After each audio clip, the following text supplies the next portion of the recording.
Todos. Ya estamos todos. Así es lindo dar clases, cuando todo el mundo se conecta en el momento, ¿no? Eh,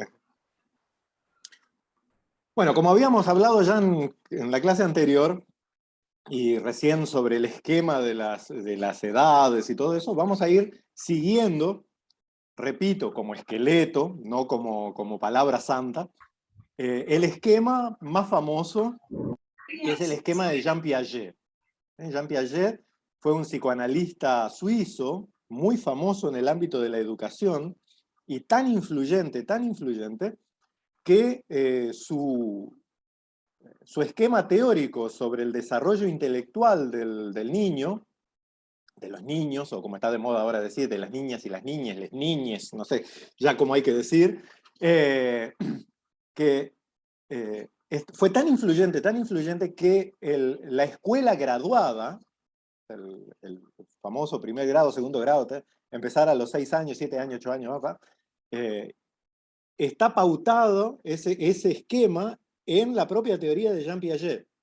Los programas escolares de todo Occidente están pautados en torno a la teoría de este hombre. Entonces, nosotros no somos quien para decir que no sirve, así que vamos a usar su esquema teórico, pero repito, no como palabra santa, solo como mapa, y agregándole eh, un poquito de sal y pimienta para que sirva a nuestro propósito, que es la preparación ministerial. Voy a compartir pantalla otra vez. Es un...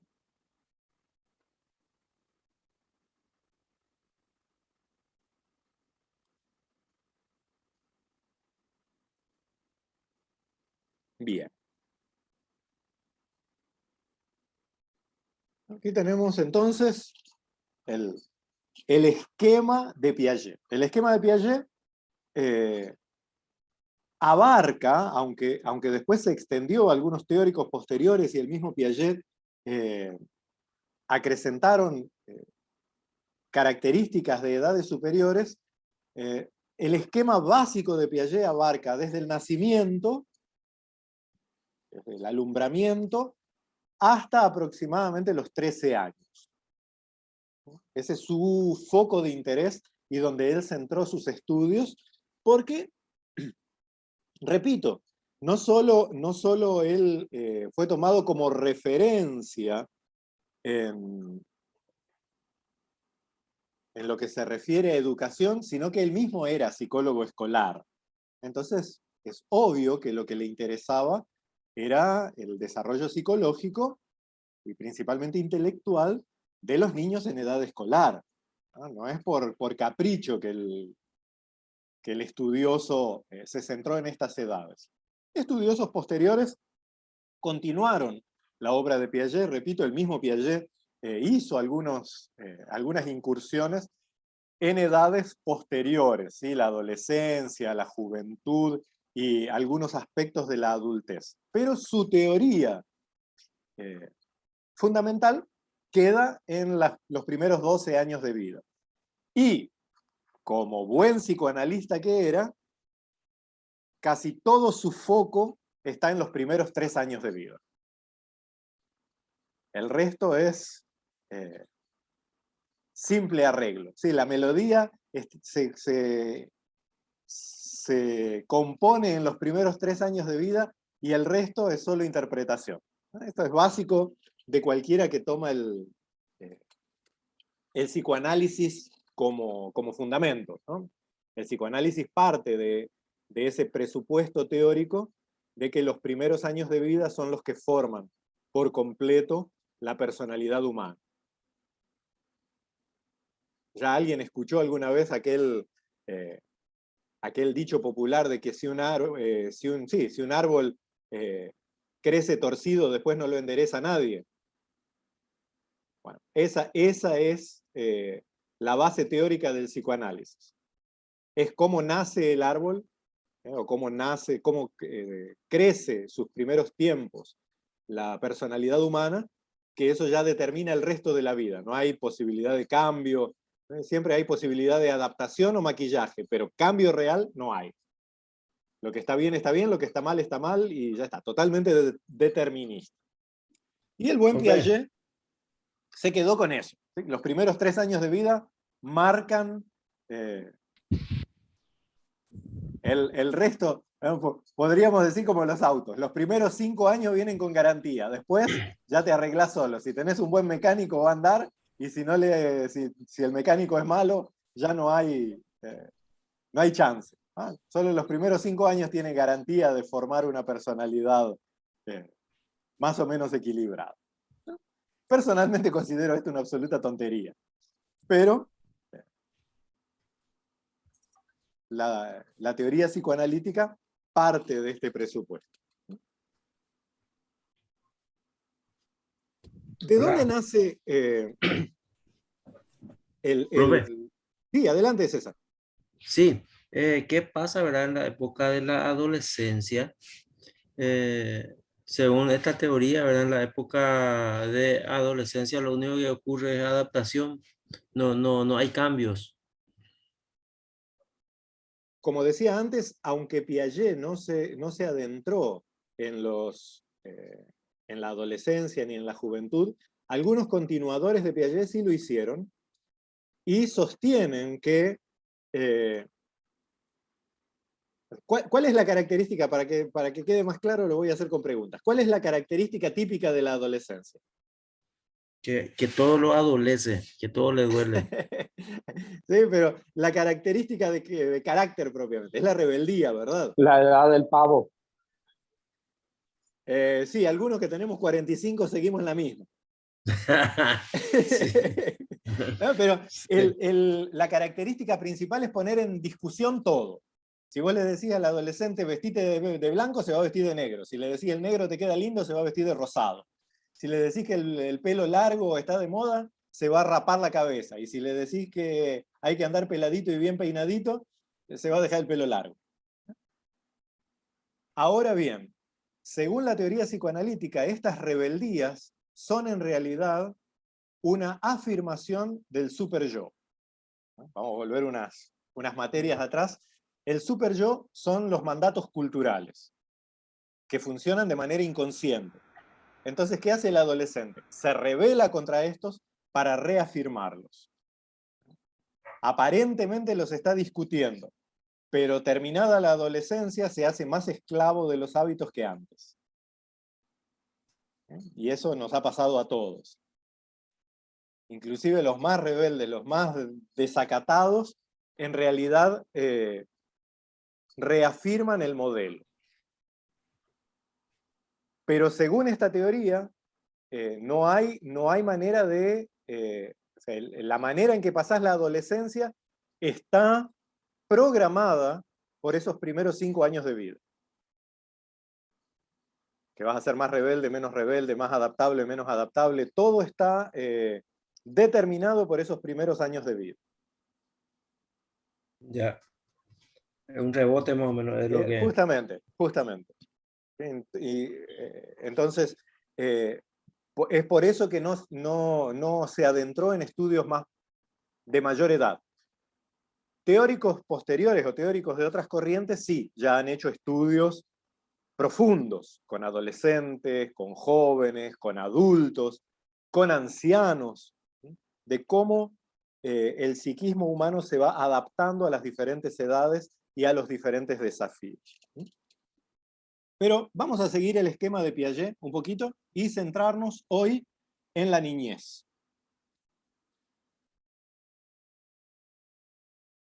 ¿Cómo la sociedad occidental ve a la niñez?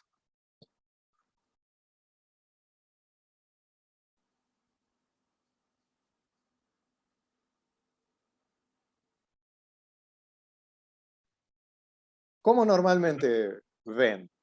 Una pregunta esa, profe. Sí. ¿Cómo se considera al niño o a la niña? Buenas noches. Buenas. Hola. Como un ¿Qué tal? infante. ¿Cómo están, compañeros? Se le considera como inocentes.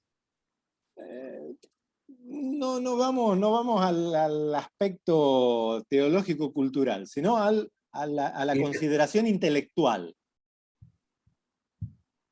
Estamos Que hablando tienen que aprender todo. que tiene que aprender Perfecto. todo, muy bien. El propósito, cuando, si ustedes prestaron atención, usé una palabra mucho en la sesión pasada, las clases pasadas y hoy, que es la palabra madurez. Esa es una palabra que se usa mucho en psicología evolutiva. Madurez, madurez, madurez. Y para los psicólogos evolutivos, especialmente los autores clásicos, una persona madura es un adulto europeo, blanco, escolarizado. Entonces, cuando una persona acepta los mandatos culturales de la sociedad occidental, ¿no? Yo desconecté mi cámara para mejorar la velocidad del audio, ¿sí? Solo por eso. Pero si tienen acceso a mi fotito de perfil, ¿cuál es la foto de una persona que tiene que parecer profesional? Saco, corbata y lentes, ¿verdad? Sí, sí, sí. Ahí cualquiera te llama doctor. Y serio. Y eso, con cara de perro. Sí. Pero si yo aparezco, creo que les conté como anécdota en aquella reunión de confraternidad que tuvimos en el seminario el año pasado. La primera vez que yo di clase de teología, ¿saben cómo llegué a la facultad? No. Bermuda, camiseta y andando en skateboard. Y no es broma. Y los muchachos... Cometiste un sacrilegio. Sí. Los muchachos estaban orando por mí. Me estaban evangelizando. Me estaban Hicieron bien. predicando para que aceptara a Jesús. Hasta Se que... rasgaron la prenda, ahora poco no te vieron aplaudir. No, ni siquiera sabían quién yo era. Estaban conmigo predicándome si yo estaba usando drogas o algo por el estilo. Hasta que llegó la hora de entrar a clase y nos fuimos. Y ahí el director de la facultad me presentó. Fueron como 3 meses de adaptación para que la muchachada me aceptara como por lo que yo les enseñaba y no por cómo yo me vestía. Y aún hoy muchos, inclusive dentro de la familia, creen que yo hago esas cosas por inmadurez. No, es porque tengo calor. Inmaduro, en mi opinión, inmaduro es alguien que se pone camisa, corbata, saco y sombrero en un lugar donde hacen 45 grados. Es completamente nocivo. Pero bueno, para los psicólogos tradicionales de la escuela tipo Piaget, un niño es un adulto en potencia y todas sus facultades deben ser desarrolladas para crear un adulto con los valores occidentales, blanco, escolarizado. ¿Sí? Aunque el tipo sea negro, verde, azul o amarillo, o aunque no haya ido a la escuela, debe aceptar como esquema el valor de la sociedad occidental. Y es por eso que donde nuestra matriz cultural es diferente, aunque queramos maquillarla, como el caso de América Latina toda, hay tanta frustración, porque son poquísimos los que logran acceder a adaptarse completamente a esa matriz cultural. Para el resto, vivimos en 2 o 3 o 4 mundos diferentes, vivimos como esquizofrénicos. Nuestro valor cultural es uno, nuestras relaciones familiares son completamente diferentes y nuestros deseos de consumo o económicos son de otra cultura y de otra... Entonces, nuestra vida pasa a ser artificial. Y esto es un grave problema para nosotros adultos, ya lo es. ¿Sí? El problema del consumismo, de la frustración, de la depresión constante por no lograr objetivos y lo que sea. Imagínense lo que es para un niño en realidad, donde la exigencia es que se convierta en ese adulto que jamás será.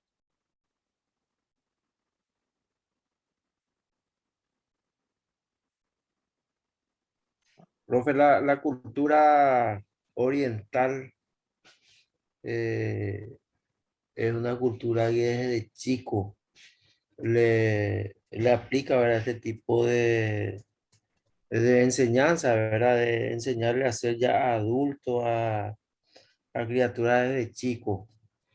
Y nosotros los latinos, sin embargo, yo creo que en la mayoría de los casos les sobreprotegemos a las criaturas pequeñas. Inclusive muchas veces quieren hacer cosas, ¿verdad?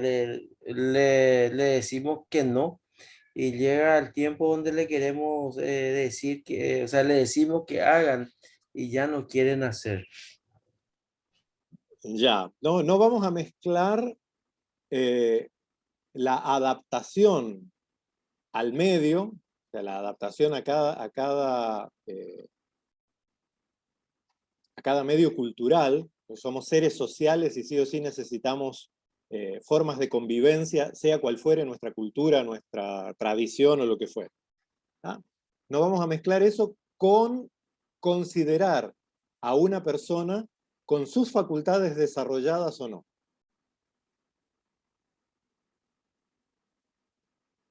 ¿Sí? Que una persona obedezca como robot no significa que esa persona sea madura.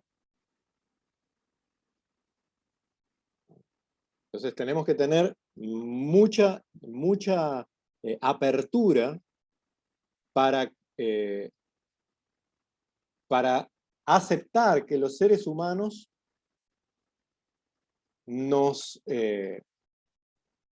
manifestamos como realidades completamente irrepetibles. No en el individualismo ciego del que hablábamos antes, sino dentro del círculo social. Entonces, el formar conductas, que es claro que tenemos que tener conductas. Yo soy un absoluto enemigo de eso de que cada cual hace lo que quiere. No existe eso de cada cual hace lo que quiere. Incluso el que hace lo que quiere vive en un contexto en el cual el hacer lo que quiere producirá consecuencias para sí mismo o para otros, ¿no? De convivencia, de relación, de vínculos. Pero no estamos hablando de eso ahora, sino del desarrollo de sus capacidades emocionales, de sus capacidades volitivas, de sus capacidades intelectuales. El niño, sin importar su edad, es una persona humana, íntegra y completa en su etapa de desarrollo. Entonces, el querer interpretar las etapas de desarrollo con el esquema interpretativo del adulto no va a funcionar. Y eso lo vamos a ver con diferentes ejemplos, ¿no? De cómo a ciertas edades los humanos nos adaptamos de diferentes maneras a nuestra propia individualidad, a nuestro entorno inmediato y a nuestra relación con el universo, e inclusive, o sea, aquí con el universo no me estoy refiriendo a nada místico ni nada, sino a todo lo que existe, ¿sí? A lo material, desde el arbolito que está en mi jardín hasta las estrellas, ¿no? ¿Cómo me relaciono con eso?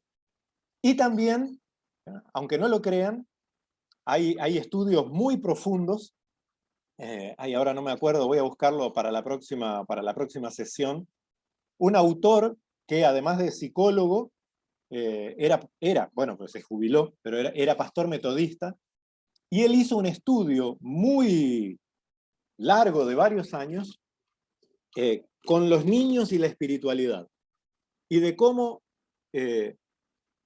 desde muy pequeños se puede fomentar, incentivar y no sé cómo decirlo en una palabra, pero que sería como premiar la búsqueda espiritual de los niños.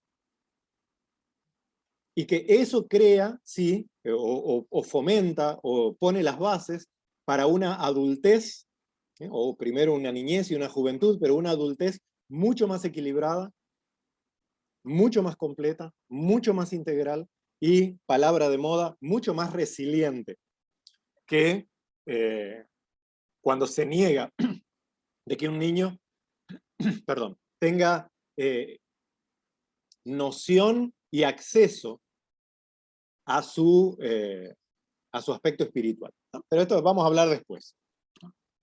Pero primer punto a romper con la teoría oficial es: los niños no son simplemente adultos en germen, no son adultos en potencia. Los niños son niños y hay que dejarlos ser niños.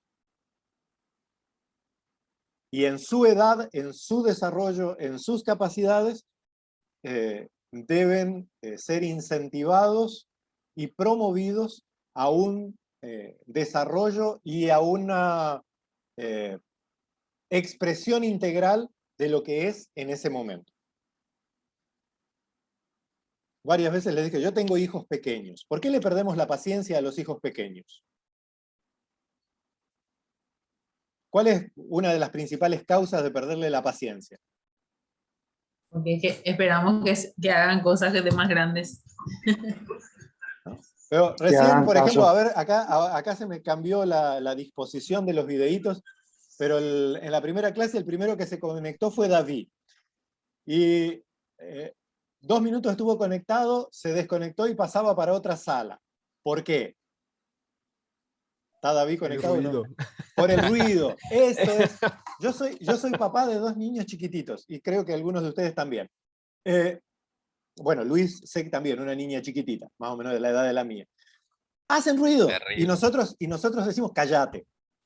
¿Sí? Había un cómico argentino que decía, todos los papás incentivamos a nuestros niños para que caminen, ¿sí?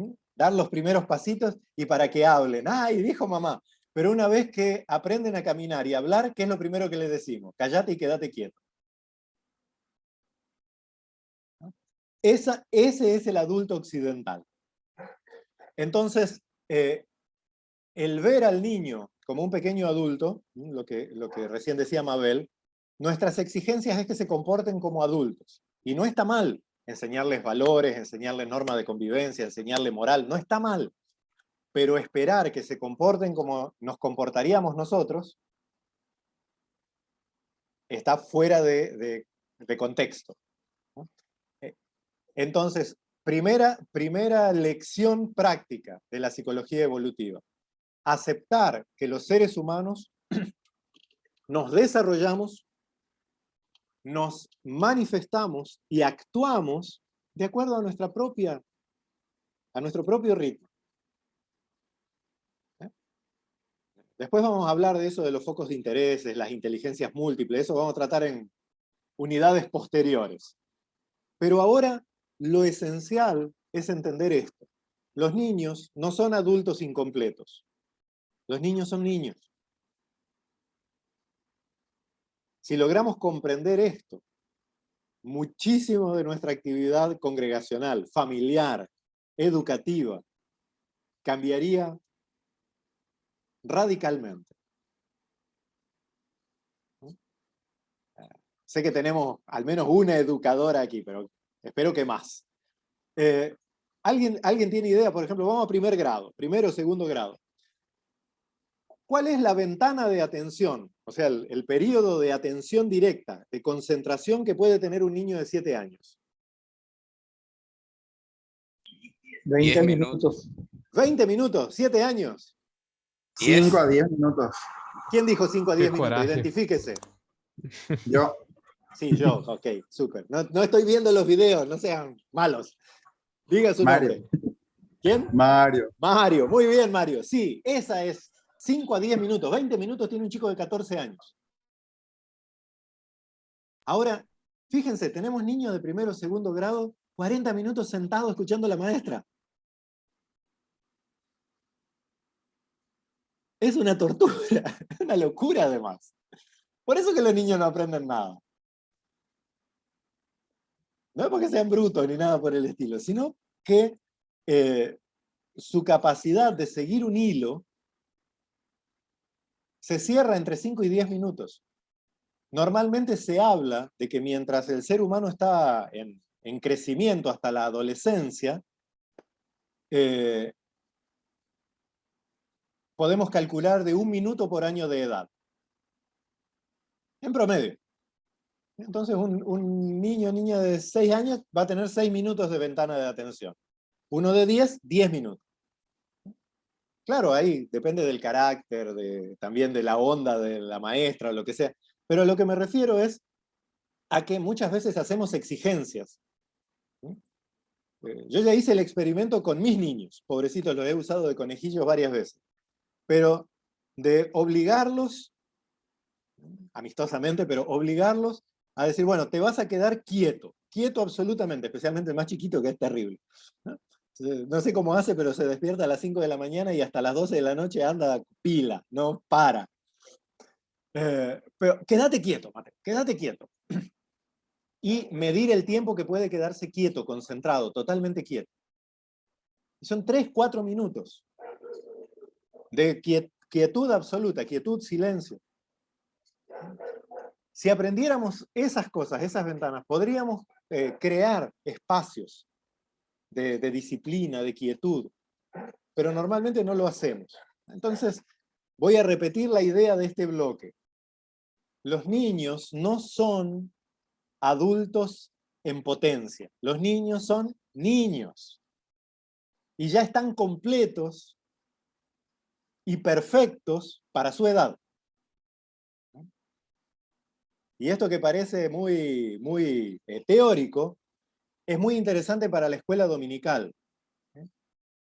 Normalmente en nuestras escuelas dominicales, ¿quiénes son los protagonistas?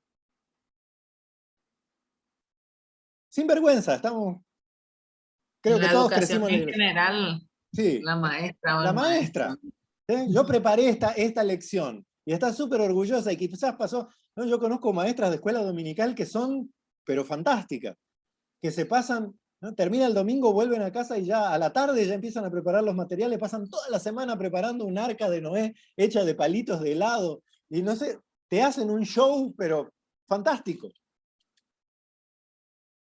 Pero no tuvo en cuenta la edad de su clase, los intereses de su clase, el desarrollo de su clase. Y terminan frustrados. Ministerios fantásticos, no solo en la escuela dominical, muchos, pero ahora vamos a hablar exclusivamente del trabajo con niños, tanto escuela dominical como culto infantil, campamentos. Hay muchas veces mucha frustración porque ponemos nuestro protagonismo en nosotros. Yo preparé esto para que los niños se diviertan, jueguen, ahí va, y los niños prefieren, no sé, agarrar una caja de cartón y disfrazarse de robot. Es como los hijos cuando vos le comprás el juguete carísimo, ¿no? Pensando que la estás rompiendo, y el niño se entretiene con el ruido que hace el plástico, y queda criqui, criqui, criqui, criqui, y está feliz con el plástico que hace ruido. ¿Por qué nos pasa eso? Porque no vimos qué es lo que llama la atención al niño, a la niña. Así que voy a repetir. La esencia de entender la psicología del desarrollo o la psicología evolutiva es aceptar, no solo en teoría, sino en la práctica, de que todos nosotros nos desarrollamos en cuerpo, mente, relaciones y espíritu a nuestro propio ritmo. Y no podemos exigir, ¿no? Vamos a hablar. Ahora recién leí la de Sergio. Nosotros como niños te escuchamos solamente 10 minutos, profe.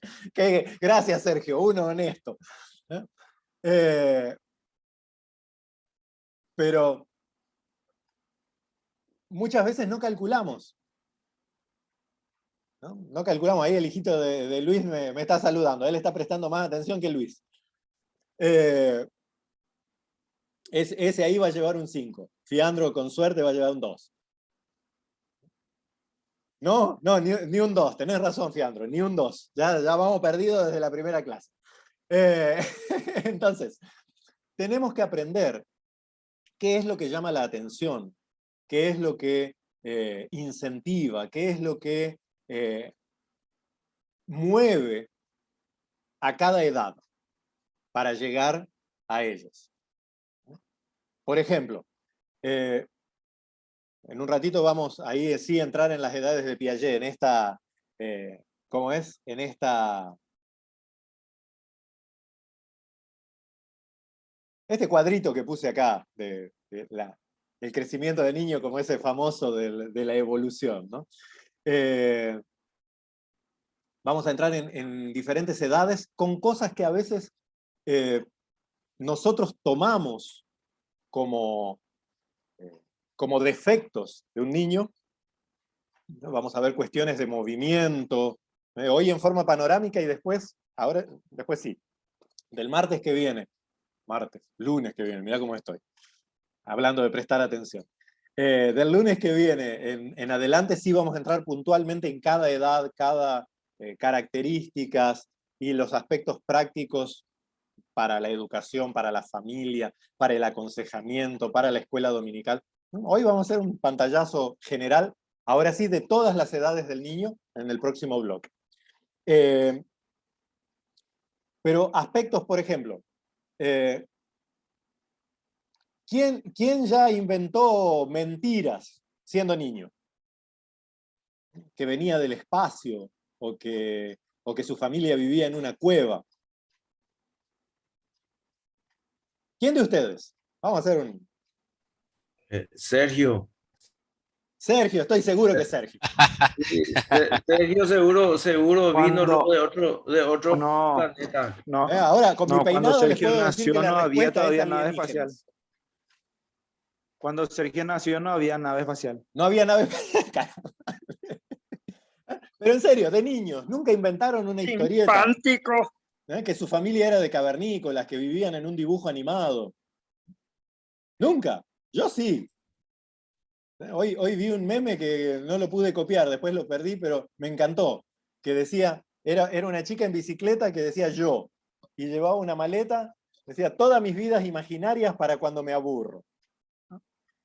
Y es fantástico. Cuando somos niños, inventamos historias. Después vamos a ver por qué, pero nosotros decimos, no mientas Paquito, no mientas María. Y para el niño no es mentira. Mentira es una característica moral, pero después vamos a ver por qué sucede que los niños crean fábulas. ¿Por qué los niños, cuando ven un dibujo animado, se transforman en el personaje del dibujo animado y hablan como si fueran dibujos animados? A nosotros nos parece algo, comportate bien, no hables así, no se dice así.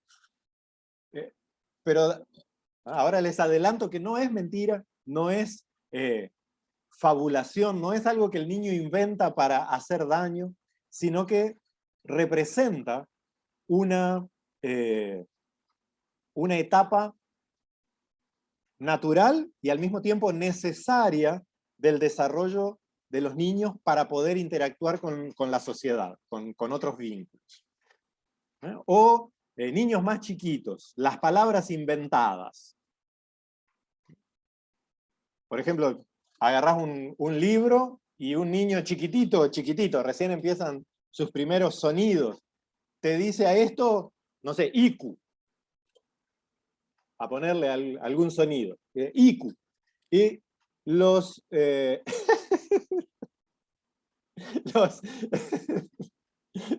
muchachos, esto después, el chat queda en la grabación y se accede al chat y queda prueba de lo que están diciendo del hermano, de la edad del hermano.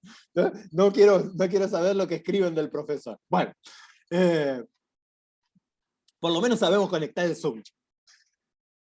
Pero solo esas palabras que solo la mamá y el papá entienden, también son necesarias. No es que el niño o la niña habla de balde, así, sino que van creando lazos con su medio.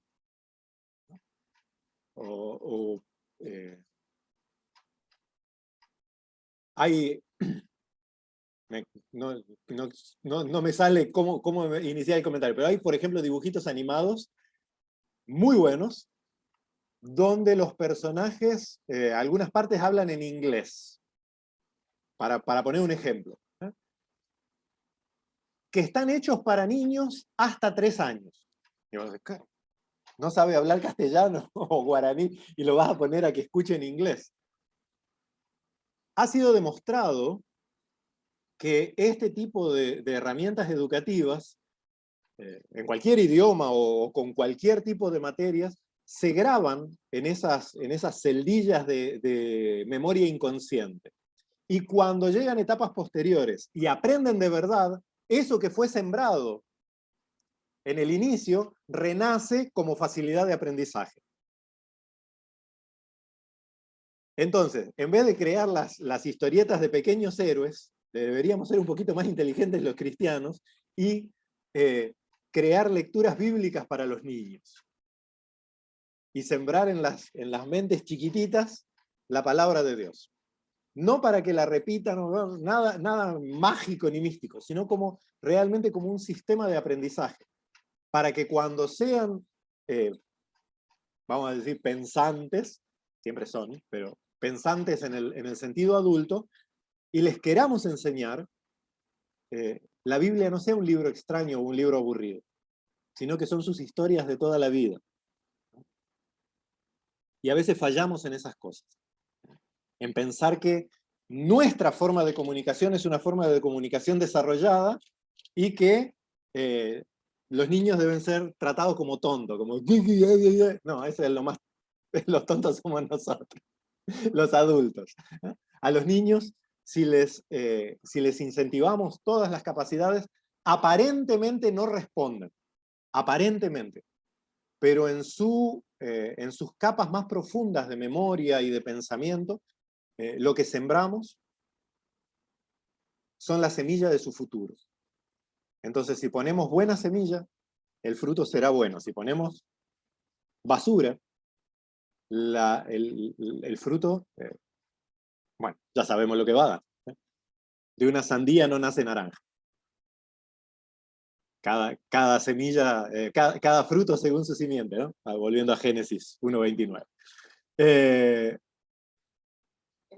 Una anécdota sobre esto. Hoy de mañana, mis hijos iniciaron clase, habían iniciado hace 2 semanas atrás, pero la escuela nos decepcionó por completo, así que los desmatriculé el viernes y los matriculé en otra. Y empezaron hoy. Y un caso que quedamos escandalizados, fuimos juntos con mi esposa a buscar al más chiquito, que está en preescolar, y salían, jardín y preescolar. Y la profe que los guiaba, la profe guía o la coordinadora de inicial, dijo un comentario que a nosotros nos preocupó tremendamente. No que nos tocara directamente, sino por la comunidad, ¿no? Ella decía, niños de jardín, o sea, de 4 años, no saben su propio nombre. No pueden decir su nombre y apellido. No hablaba de escribir ni nada raro. Era poder decir su propio nombre y apellido. Y esto es un fruto directo, porque ya hay estudios muy bien fundamentados, esto es un fruto directo de que el único entretenimiento de un niño sea el celular. Le quemaron las neuronas a niños chiquititos. No pueden decir su nombre. Esto es terrible. Entonces, debemos ser conscientes de que lo que sembramos en los niños, Proverbios 22:6, es más que verdadero, no solo como algo espiritual, sino todos los aspectos. Lo que sembramos biológicamente, lo que sembramos en su mente, lo que sembramos en sus relaciones y lo que sembramos en espíritu. Así que de esas etapas vamos a hablar panorámicamente la siguiente hora y después, clase por clase, vamos a profundizar una por una las edades.